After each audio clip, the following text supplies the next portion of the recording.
Hello. जय भारत विद्यार्थी मित्रों। फिजिक्सની અંદર फिजिक्स के भीतर आपका स्वागत है। तो फिजिक्स के अंदर लास्ट लेक्चर में हमने लिमिट ऑफ इलास्टिसिटी यानी कि हमारा इलास्टिसिटी नाम का कोई चैप्टर चालू था।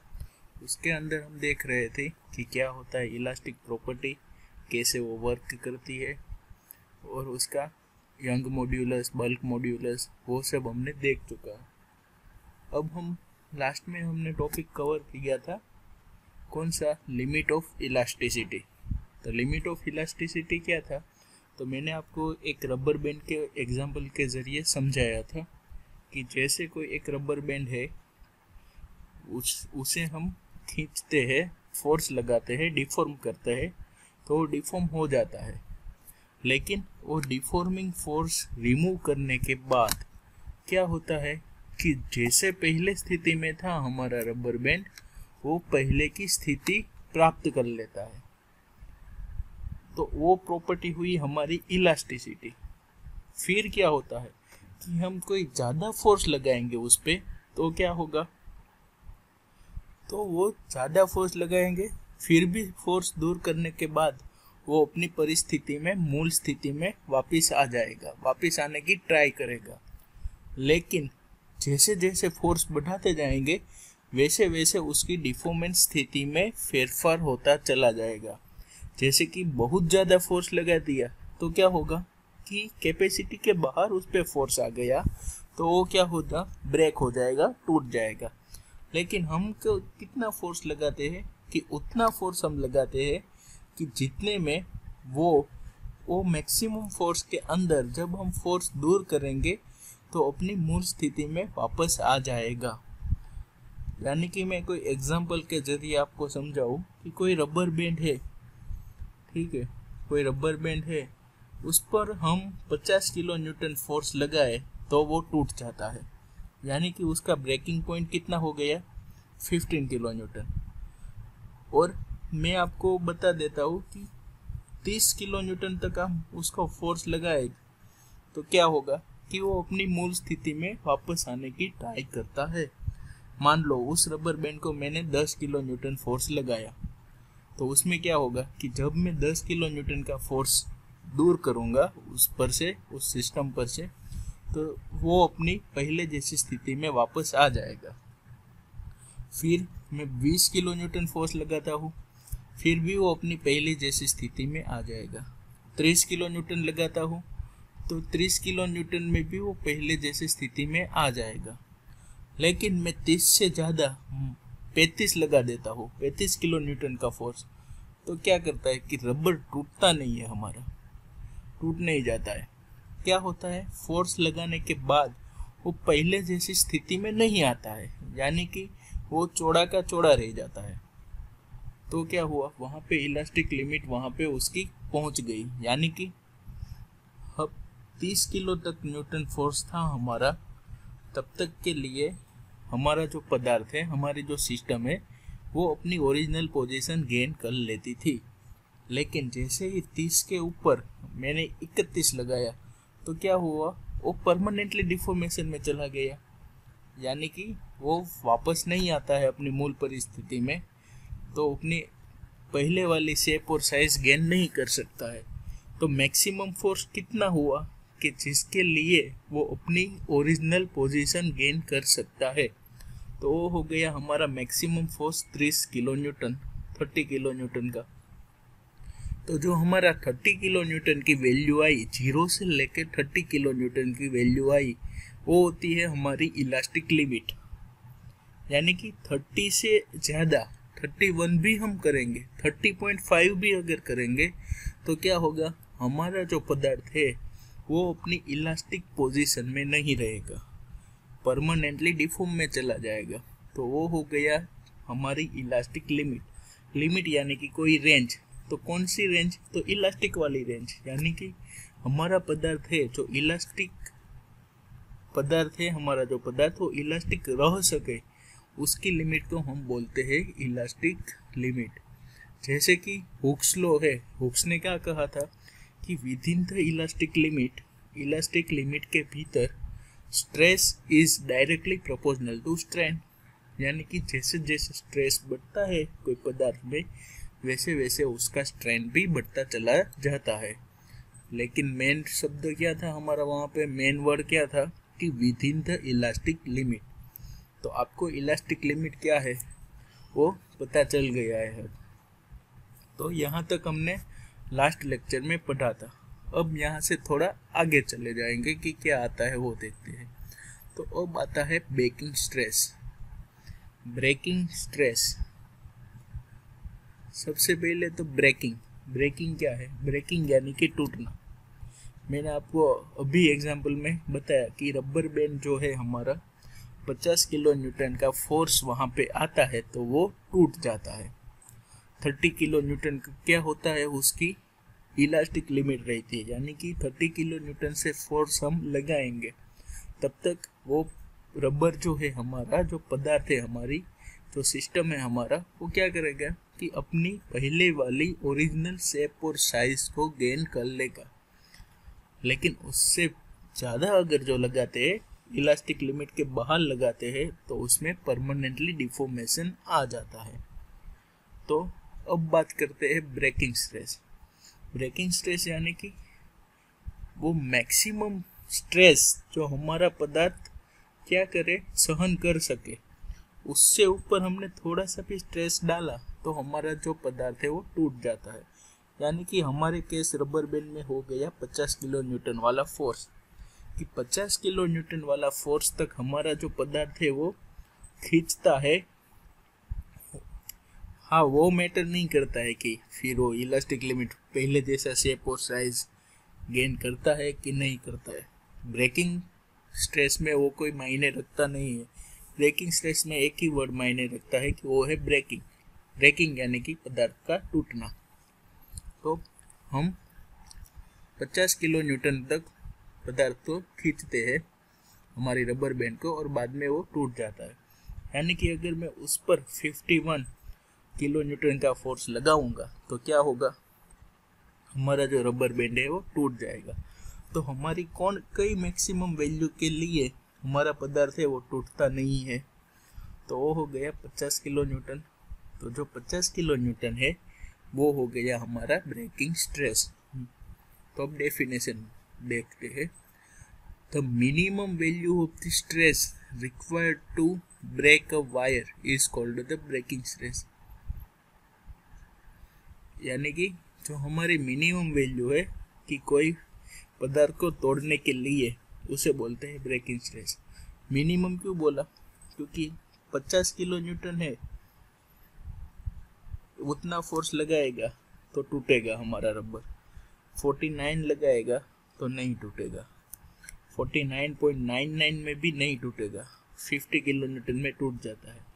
फिर 50 से ज़्यादा तो आप कोई भी फोर्स ले लो, 51, 55, 59 कोई भी ले लो, 50 में टूटता है पदार्थ, तो उससे ज़्यादा में तो टूटने ही वाला है। तो हो गया वो हमारा मिनिमम वैल्यू कौन सी हो गई, 50 किलो न्यूटन की। तो क्या है breaking stress? The minimum value of the stress required to break a wire is called a breaking stress. इधर लिखा हुआ है वायर, लेकिन वायर की जगह कोई भी ऑब्जेक्ट हो, कोई भी पदार्थ हो, उसका स्ट्रेस जो होता है वही होता है। फिर आता है breaking stress is a fix for the material but a breaking force varies with area cross section of the wire. यानी कि कोई एक मटेरियल है, उसके लिए ब्रेकिंग स्ट्रेस जो है उसकी वैल्यू फिक्स है, लेकिन फोर्स क्या है, वेरिएबल हो सकता है। स्ट्रेस क्या है, फोर्स पर एरिया है। स्ट्रेस का मतलब तो यही है कि फोर्स पर यूनिट एरिया। तो स्ट्रेस किस किस पर आधार रखता है, तो एक तो रखता है फोर्स पर और दूसरा रखता है एरिया पर। जैसे फोर्स बढ़ेगा वैसा स्ट्रेस ज़्यादा होगा, और जैसा एरिया बढ़ेगा वैसे स्ट्रेस कम होता चला जाएगा, क्योंकि stress is equal to sigma is equal to F/A।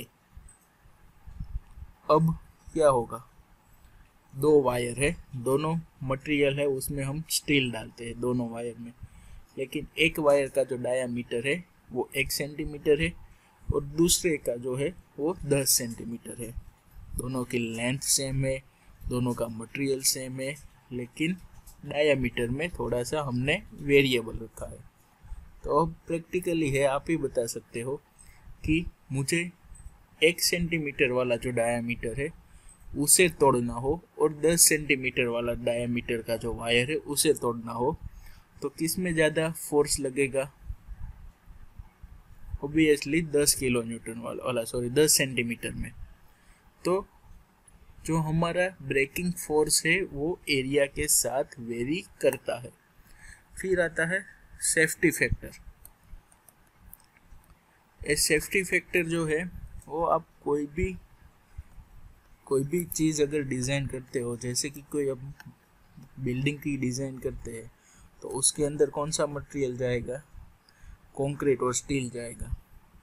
तो सेफ्टी ऑफ फैक्टर क्या है कि हमारी एक सेफ साइड है कि हमारा ब्रेकिंग स्ट्रेस जो है और वर्किंग स्ट्रेस जो है,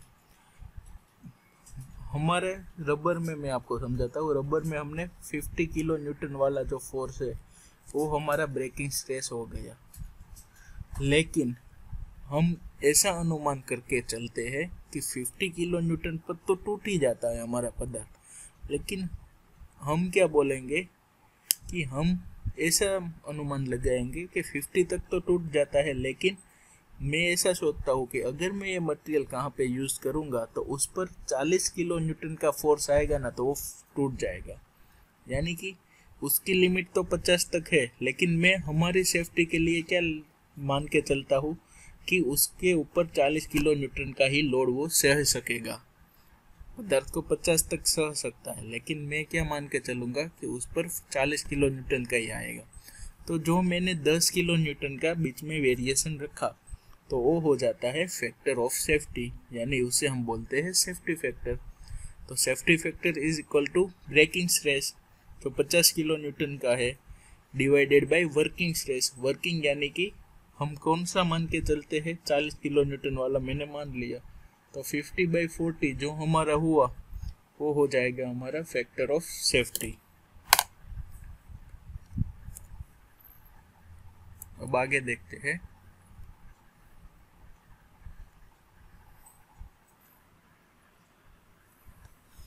अब हम चलते हैं ब्रेकिंग स्ट्रेस से आगे, तो वो है इलास्टिक रिलैक्सेशन टाइम, यानी कि यहाँ पे हम समय की बात करेंगे। तो कौन सा समय?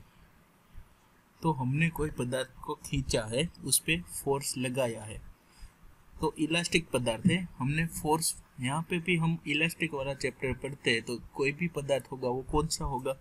इलास्टिक। हम कोई भी पदार्थ गैस करेंगे तो वो इलास्टिक पदार्थ गैस करेंगे, और वो होता है, हम मान ले के रबर। तो अभी है इलास्टिक रिलैक्सेशन टाइम। तो हमें टाइम के लिए क्या पढ़ना है कि अगर मैंने कोई पदार्थ है उस पर डिफॉर्मिंग फोर्स लगाया है, बाद में मैं उसे क्या करूँगा? रिलीज कर दूंगा, फोर्स को दूर कर दूंगा।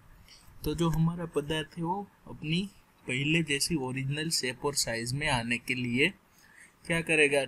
कुछ टाइम तो लगेगा उसके बीच में, चाहे वो 1 सेकंड हो, माइक्रो सेकंड हो, बहुत बड़ा पदार्थ हो 1 घंटा हो, कोई भी टाइम हो, क्या होगा? फोर्स दूर करेंगे हम उस पर से, तो अपनी ओरिजिनल पोजीशन में आने के लिए थोड़ा टाइम लगाएगा, तो उस टाइम को हम बोलते हैं elastic relaxation time. Time delay in restoring the original configuration after removal of deforming force is called elastic relaxation time. हमारा पदार्थ है कोई क्वार्ट्ज और फॉस्फोरस ब्रॉन्ज, उसे हम आइडल इलास्टिक पदार्थ मानते हैं। आइडल यानी कि पूरा जो वो है वो पूरा इलास्टिक है, तो उसके लिए जो हम रिलैक्सेशन टाइम है वो बहुत ही कम होता है, तो हम उसे नेग्लिजिबल करते हैं। तो क्या होता है इलास्टिक रिलैक्सेशन टाइम? तो कोई पदार्थ को हम डिफॉर्मिंग फोर्स दूर करते हैं, तो बाद में उसे अपनी मूल स्थिति में आने के लिए जो समय लगता है उसे हम बोलते हैं इलास्टिक रिलैक्सेशन टाइम। फिर आता है इलास्टिक आफ्टर इफेक्ट। तो वो क्या है?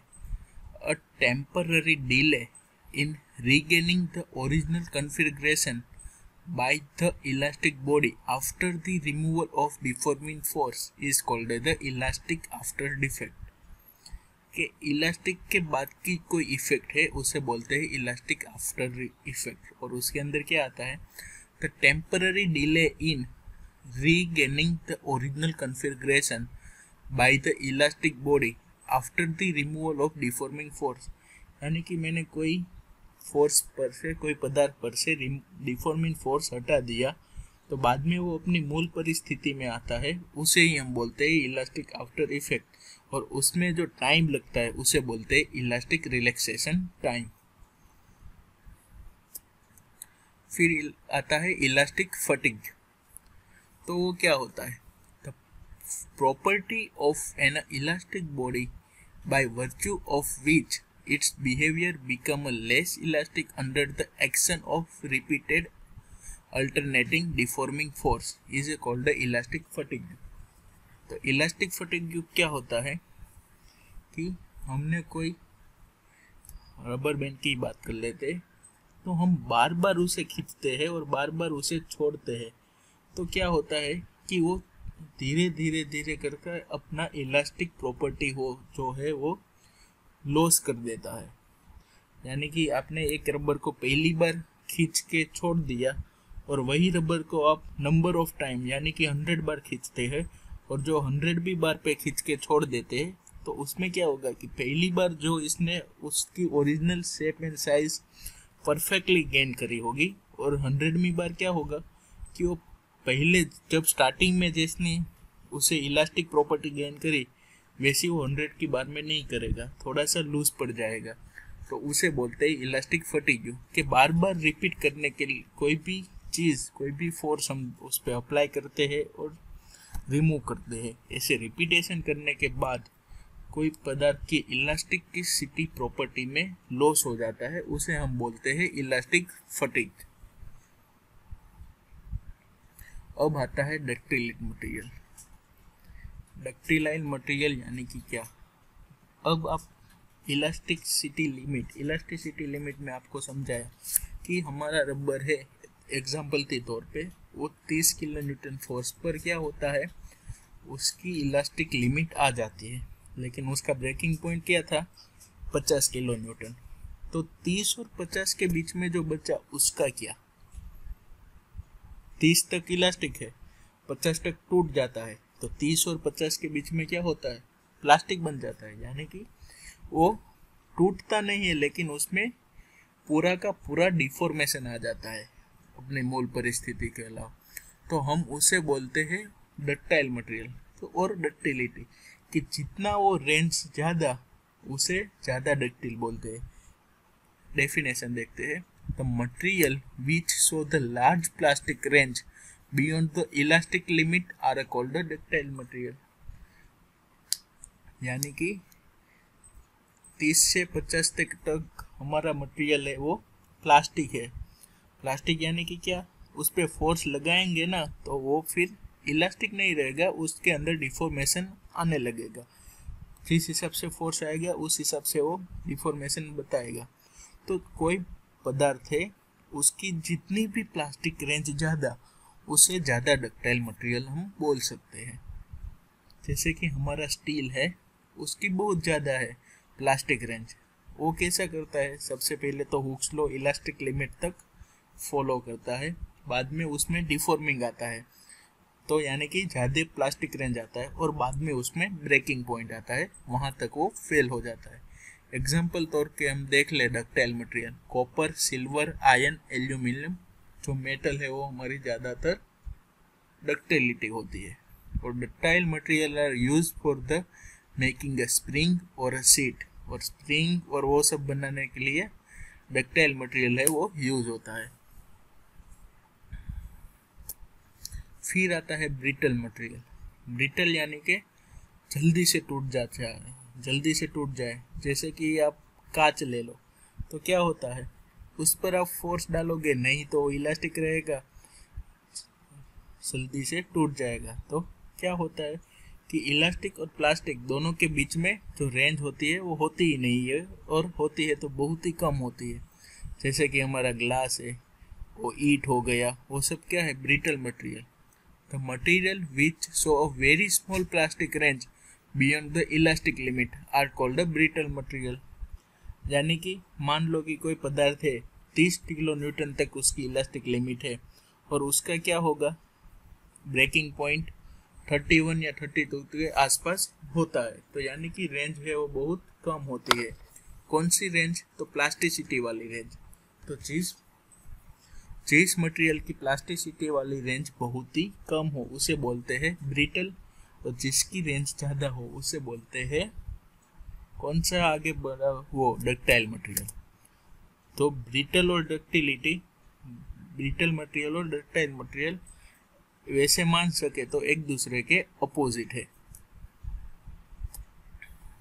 फिर आता है इलास्ट्रोमर्स। जैसे ट्रांसफॉर्मर होता है वैसे इलास्ट्रोमर। तो इलास्ट्रोमर क्या है, the material for which strain produces a much larger than the stress applied. कि हमारा हुक्स लॉ पहले हम याद करते हैं, क्या है कि within the elastic limit stress is directly proportional to strain. यानी कि स्ट्रेस में हम 1 यूनिट की बढ़ोतरी करते हैं तो स्ट्रेन में भी 1 यूनिट ही बढ़ेगा। स्ट्रेस में अगर हम 5 यूनिट ज़्यादा करते हैं तो स्ट्रेन में भी 5 यूनिट ही बढ़ेगा। उसे बोलते हैं प्रोपोर्शनलिटी, इक्वल टू प्रोपोर्शनलिटी। लेकिन इलास्ट्रोमर्स यानी कि वो कोई ऐसा पदार्थ है, उसकी प्रॉपर्टी कोई ऐसी है कि मान लो कि हमने स्ट्रेस में 1 न्यूटन का या स्ट्रेस में 1 यूनिट का चेंजेस लिया, तो उसका स्ट्रेन है वो 10, 12, 15 से भी ज़्यादा बढ़ेगा। यानी कि डायरेक्टली प्रोपोर्शनल नहीं होगा, उसमें प्रोपोर्शनलिटी ज़्यादा होगी। मीन्स के 1 यूनिट हम स्ट्रेस कोई पदार्थ का बढ़ता है तो उसके करस्पॉन्डिंग स्ट्रेन में जो बढ़ाव आता है वो ज़्यादा होता है। ऐसा कोई पदार्थ को हम बोलते हैं elastomers. The material for which strain produces a much larger than the stress applied within the limit of the elasticity are called a elastomer। यानी कि हुक्स लॉ को फॉलो करता है लेकिन इक्वली प्रोपोर्शनली में फॉलो नहीं करता है। जैसे कि हमारा इलास्टोमर में हम बोल एग्जांपल की ओर से rubber, the elastic tissue of the aorta, the large vessel carrying the blood from the heart, वो सब होती है हमारा इलास्ट्रोमर्स। और इलास्ट्रोमर हैव नो प्लास्टिक रेंज। इलास्ट्रोमर में कोई प्लास्टिक रेंज होती नहीं है, वो इलास्टिसिटी खत्म हो जाने के बाद टूट ही जाता है, उसमें डायरेक्ट ब्रेकिंग पॉइंट आ जाता है। अब आता है elastic potential energy in a stretch wire. अब हमें पता है कि एनर्जी है वो नई बनती नहीं है और डिस्ट्रॉय नहीं होती है, लेकिन एक फेज से दूसरे फेज में परिवर्तित होती है। तो हमने फोर्स डाला कोई वायर पर, खींचने के लिए कोई फोर्स डाला, तो हमारा फोर्स है वो वायर के अंदर क्या होगा, कैरी कर लेगा वो वायर। तो क्या होगा, हमने जो एनर्जी लगाई वो वायर के अंदर स्टोर हो जाएगी, लेकिन कितनी स्टोर होगी वो अब हमें देखना है। तो work done is in stretching a wire is stored from the potential energy. हम फिजिकल 1 में ये सीख गए हैं कि वर्क एनर्जी थियरम के जितना हम वर्क डन करते हैं, जितना वर्क होता है इज इक्वल टू उसकी एनर्जी होती है। तो वर्क क्या होता है, किसी भी चीज़ पर हमने फोर्स डाला और उसके स्थान में कोई फेरफार आया तो उसे हम बोलते हैं कि उस पर हमने वर्क किया। और वर्क का is equal to W is equal to force multiply distance, और उसका यूनिट होता है जूल। तो फोर्स हमने जो डाला, फिर L यानी कि उसका स्थान में कोई फेरफार हुआ, यानी कि उसकी लेंथ में कोई फेरफार हो गया। तो पोटेंशियल एनर्जी U क्या है कि average force multiplication with increase in the length. तो फोर्स क्या है F, और लेंथ में जो भी डिफरेंस होगा उसे हम क्या बोलेंगे, डेल्टा L। डेल्टा L क्या है कि पहले की लेंथ और बाद में फोर्स अप्लाई करने के बाद की लेंथ, और दोनों का डिफरेंस, उसे हम बोलते हैं डेल्टा L। तो पोटेंशियल एनर्जी क्या हो गया, 1/2 F multiply by delta L, यानी कि 1/2 stress multiply by strain multiply by volume of the wire. ये हो गया हमारा पोटेंशियल यूनिट। तो हमें पता है कि स्ट्रेस क्या है, हमारा स्ट्रेस क्या है कि यंग मॉड्यूलस मल्टीप्लाई बाय हम स्ट्रेन करेंगे, यानी कि sigma is equal to epsilon, sigma is equal to E into epsilon. क्या ई क्या है हमारा यंग मॉड्यूलस, हम आगे हमने आगे पढ़ा था, जैसे मैं आपको दिखाता हूँ।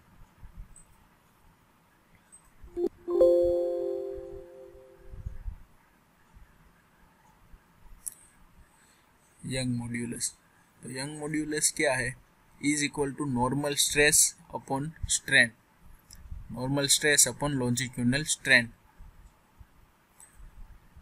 तो Young modulus is equal to में हमने ऐसा पढ़ा कि स्ट्रेस अपॉन स्ट्रेन, उसे हम यंग मॉड्यूलस कहते हैं।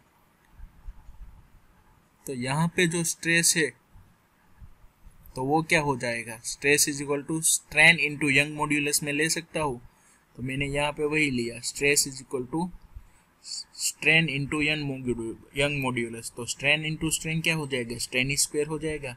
तो 1/2 यंग मॉड्यूलस इंटू स्ट्रेन, और यंग मॉड्यूलस यानी y ले ले, k ले ले, कोई भी ले ले, और स्ट्रेन यानी कि हम x ले लेते हैं यहाँ पर। तो इलास्टिक पोटेंशियल एनर्जी क्या हो जाती है, 1/2 Young modulus multiply by strain square. जैसे कि स्प्रिंग की है हमारी इलास्टिक एनर्जी, वो क्या है 1/2 kx square, where x is equal to उसकी लेंथ में जो फेरफार होता है उसे हम लेंथ बोलते हैं, k यानी कि यंग मॉड्यूलस यानी कि फोर्स कांस्टेंट हो गया। तो ये हो गया elastic potential energy in a wire. फिर आता है थर्मल स्ट्रेस।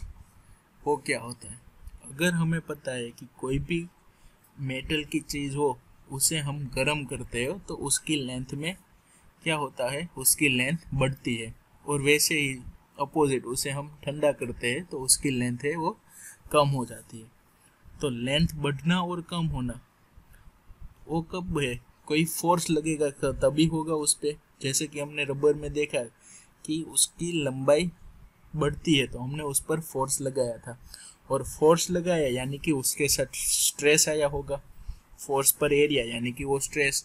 तो थर्मल स्ट्रेस क्या है कि तापमान की वजह से कोई भी पदार्थ की लंबाई ज़्यादा होती है या कम होती है, और उसके ऊपर जो स्ट्रेस लगता है उसे बोलते हैं थर्मल स्ट्रेस। तो थर्मल स्ट्रेस यानी कि क्या है, स्ट्रेस यानी कि फोर्स पर एरिया है, तो फोर्स क्या लगेगा हमारा इधर, फोर्स कितना होगा कि फोर्स यानी कि स्ट्रेस मल्टीप्लाई बाय हम एरिया कर सकते हैं। तो y है हमारा यंग मॉड्यूलस, अल्फा है वो क्या है कि कोई भी पदार्थ है, जैसे कि स्टील है तो वो कम चौड़ा, उसकी लंबाई कम होगी, जैसे कोई दूसरा मटेरियल है तो वो ज़्यादा लंबाई होगी, यानी उसे बोलते हैं थर्मल एक्सपांसन और थर्मल एक्सपांसन कांस्टेंट। तो अल्फा है वो हमारा थर्मल एक्सपांसन कांस्टेंट है, और डेल्टा थीटा यानी कि उसकी चेंज होती है लेंथ में, उसे हम बोलते हैं delta theta, where alpha is the coefficient of the linear expansion of the material, और डेल्टा थीटा यानी कि जो तापमान में फेरफार होता है वो। तो थर्मल स्ट्रेस हमारा क्या हो गया, तो delta P is equal to K Y delta theta, where K is equal to bulk modulus, Y is equal to coefficient of the expansion, यानी कि हम अल्फा भी ले सकते हैं। तो वो हो गया हमारा delta P is equal to K Y delta theta, वो हो गया हमारा थर्मल स्ट्रेस। अब आता है पॉइजन्स रेशियो। तो पॉइजन्स रेशियो क्या है, तो Poisson's ratio, when a deforming force is applied at the free end of the suspended wire for a length 1 and a radius r, length L and radius r, then its length increased by the dl, but is the ratio decreased by dr. Now two type of the strain are produced by the single force. अब हम कोई wire है या कोई भी चीज़ है उसे हम खींचते हैं, यानी कि हमने उसकी लेंथ ज़्यादा करी तो क्या होगा, उसका डायमीटर है वो कम होगा, ये तो बात आप मानते हो। और उसे हमने कॉम्प्रेस की तो उसका डायमीटर जो है वो उसमें थोड़ी सी बढ़ोतरी आएगी। तो यहाँ पे दोनों फेस पे स्ट्रेस उत्पन्न हुए, लेंथ के थ्रू और डायमीटर के थ्रू। तो लॉन्जिट्यूडनल स्ट्रेन हो गया और लेटरल स्ट्रेन हो गया। तो लॉन्जिट्यूडनल क्या है, अगर और दोनों क्या है, एक दूसरे से अपोजिट है, एक बढ़ता है तो दूसरा कम होता है। तो अगर delta L by L longitudinal stress बढ़ा तो डेल्टा आर बाई आर यानी कि लेटरल स्ट्रेन यानी कि रेडियस में जो स्ट्रेन होगा वो कम होगा। तो पॉइजन्स रेशियो ही वो है, lateral strain by longitudinal strain, उसे बोलते हैं पॉइजन्स रेशियो। और माइनस जो है वो कौन सी, वो निशानी क्या बता रही है कि माइनस साइन ये बता रही है कि दोनों एक दूसरे के अपोजिट है, एक स्ट्रेस बढ़ेगा तो दूसरा स्ट्रेस कम होगा। तो Poisson's ratio sigma is equal to lateral strain by longitudinal strain is equal to delta R by R upon delta L by L. When the theoretical value of the Poisson's ratio between the -1 to 0.5 is practically value lies between the 0 to 0.5, यानी कि poisons ratio की जो value है वो हमेशा 0.5 और 0 के बीच में ही रहेगी। तो ये हो गया हमारा पॉइजन्स रेशियो। और ए है एक relation bulk modulus, young modulus, modulus of rigidity and stress के बीच में फॉर्मूला है। वो आपको याद रखने के लिए नहीं है, लेकिन आप पढ़ रहे हो तो एक बार आपको याद रहने चाहिए। y is equal to 3k1 - 2 sigma. ये सिर्फ एडिशनल नोट है, यहाँ तक पॉइजन्स रेशियो तक हमारा चैप्टर जो है वो कंप्लीट हो जाता है। तो आज हमने क्या पढ़ा वो एक बार देख लेते हैं। सबसे पहले आता था इलास्टिक लिमिट हमने पढ़ी, बाद में ब्रेकिंग स्ट्रेस क्या है, elastic relaxation time, elastic after effect, elastic fatigue, ductile of the material, brittle material, elastomers, potential energy of the elasticity, thermal stress और पॉइजन्स रेशियो। तो यहाँ तक जो है वो हमारा चैप्टर फिनिश हो जाता है। अब हम बाद में नया चैप्टर चालू करेंगे। और ये जो क्वेश्चन है वो आपको असाइनमेंट में सबमिट कराना है। पहले है पोटेंशियल एनर्जी फॉर वायर, दूसरा है what is the Hooke's law, और तीसरा है what do you mean by the stress, और उसके टाइप्स भी आपको बताने रहेंगे। तो यहाँ तक हमारा एक मान ले के दूसरा चैप्टर जो है, पहला था वो इंट्रोडक्शनरी था, दूसरा है जो हमारा इलास्टिसिटी, वो खत्म हो गया। अब हम नेक्स्ट लेक्चर से नई एक प्रॉपर्टी पढ़ेंगे जिसका नाम होगा सरफेस टेंशन। जैसे इलास्टिसिटी हमने कंप्लीट की, वैसे सरफेस टेंशन करेंगे, या फिर प्लास्टिसिटी भी ले लो उसके बाद में, और जब हम नया चैप्टर स्टार्ट करेंगे तब देखेंगे। लेकिन यहाँ तक ये चैप्टर खत्म हो गया है। किसी को इस चैप्टर की नोट्स चाहिए तो मुझे बोल देना, मैं आपको अटैचमेंट के थ्रू इसकी एक PDF फाइल भी बना के दे दूंगा। तो ये जो 3 क्वेश्चन है उसे आपको अटेंडेंस में मुझे सबमिट कराने रहेंगे असाइनमेंट में।